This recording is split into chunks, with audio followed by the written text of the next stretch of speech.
Now, it's a lot of people who gonna have their own opinion on what happened and how it came out that Pooh Shiesty Daddy was an informant from the beginning. They saying that Yo Gotti is the one who sent Pooh Shiesty out there to crash out. Yo Gotti offered him 15 million. The same 15 million, I went live and I showed y'all right before the allegations of the robbery or anything ever came out. I went live. I reported the news as soon as it came out, and I let everybody know, especially my subscribers. I told y'all he was finna sign to them for 15 million right after he just instantly did the song with Glorilla. CMG got their own studio and their own office in Dallas. Now keep in mind, people didn't believe nothing that I said when I said it. And I want everybody to know that's bogus, that's wrong, because I sat there and told everybody he was finna sign for 15 million. And then next thing you know, everybody ignored that, went around it, and started saying he got robbed and all this stuff. And then now, a whole 2 months later, it's coming out that he was finna sign for 15 million to CMG. Now keep in mind, Yo Gotti, he run Memphis, and all the artists in Memphis, they almost like half of them is under CMG. Now keep in mind, they keep saying that Pooh Shiesty Daddy, he got out on bond, all because once they went to court, he asked for electronic monitor so that he can be able to be out, so he can be able to help Pooh Shiesty. People got their own narratives, people saying what they feel and not the facts. Pooh Shiesty Daddy, regardless if he was working with the police or not, if he went on the move with his son, despite what he did in his spare time or who he working for or anything, that's irrelevant to the fact that that's still his son at the end of the day. People will sit there and look at the situation and say that Gucci Mane was wrong. In the sense, Gucci Mane wrong, but at another angle, you can see how it's all a bunch of bull. When you really pay close attention to it, you will see that Gucci Mane, he already explained to Pooh Shiesty. He was in the 360 deal. You can't hide the fact of what's really going on. He was in that 360 deal. Once Pooh Shiesty got out of jail, he noticed that he made all that money. People kept telling him Gucci Mane made almost $24 million, and y'all can go and fact check it and go look it up y'allself. He made almost $24 million off him since he been in jail. Now, keep in mind, Pooh Shiesty still can make way more millions than that $24 million. That's little money if Pooh Shiesty looked at it for the long haul.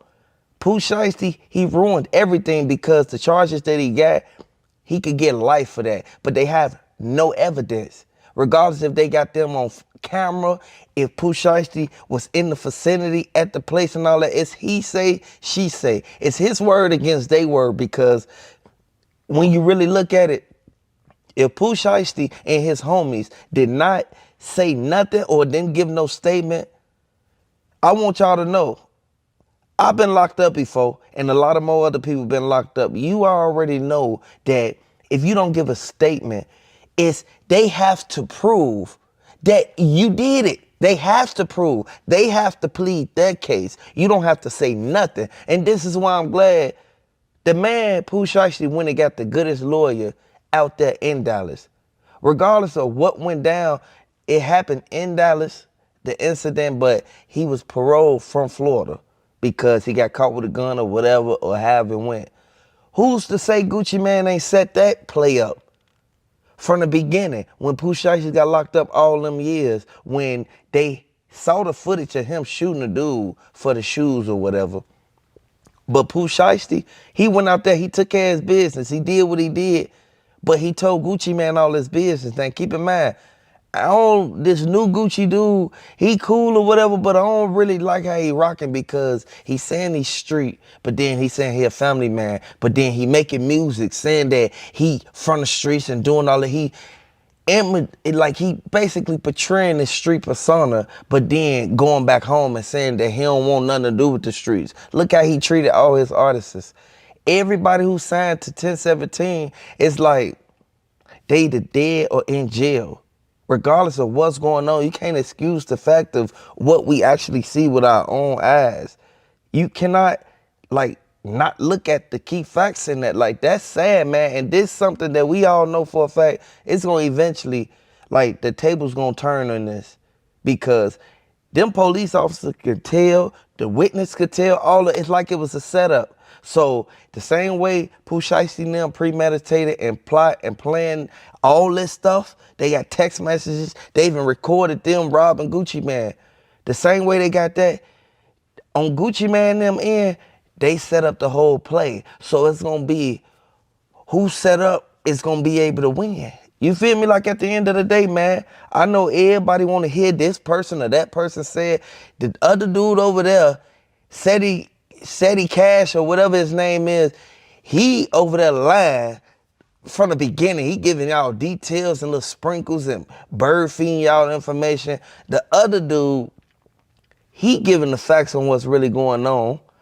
And a couple more other people, they acting like, you know, they just know this and know that. Man, if you weren't there, you don't know what went down, regardless of if somebody in Gucci camp telling you this. At the end of the day, it seemed like y'all working with the people, because soon as something happened, y'all getting court documents, y'all getting transcripts, y'all getting all type of indictment papers and all type of stuff. Like, bro, ain't nobody just taking out their time and just going on the internet and just like obtaining this type of information out of nowhere with no type of, like, come on now, like, at the end of the day, that's their business.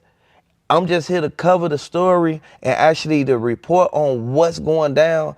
Big 30, they got every single last one of them, but a couple of dudes they didn't catch yet. Now, I want to explain and break it down as clear as possible. Pooh Shiesty and his homie was on house arrest.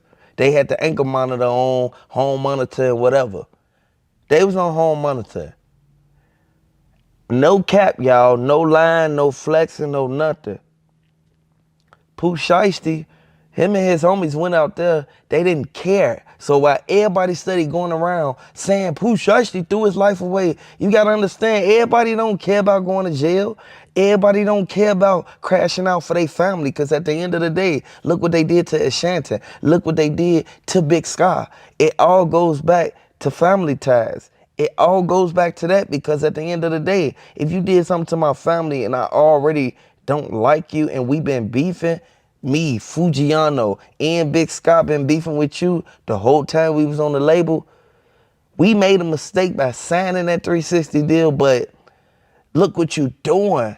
You didn't even want to give my family the chain. You got them $10,000, man. $10,000. Regardless of what's going on, you ain't have to get them that, but you kept the insurance policy money.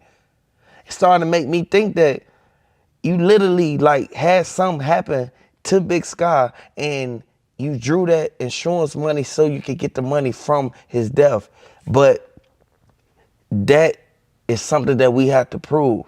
Like, I want y'all to know, this sad man, and at the end of the day, if Gucci did do this over insurance policy and he kept all them millions of dollars and didn't get him nothing, regardless if Gucci bought chains or watches or anything, Gucci knew he made them sign that bogus contract, and Pooh Shiesty and them knew years ago that they was in a messed up contract.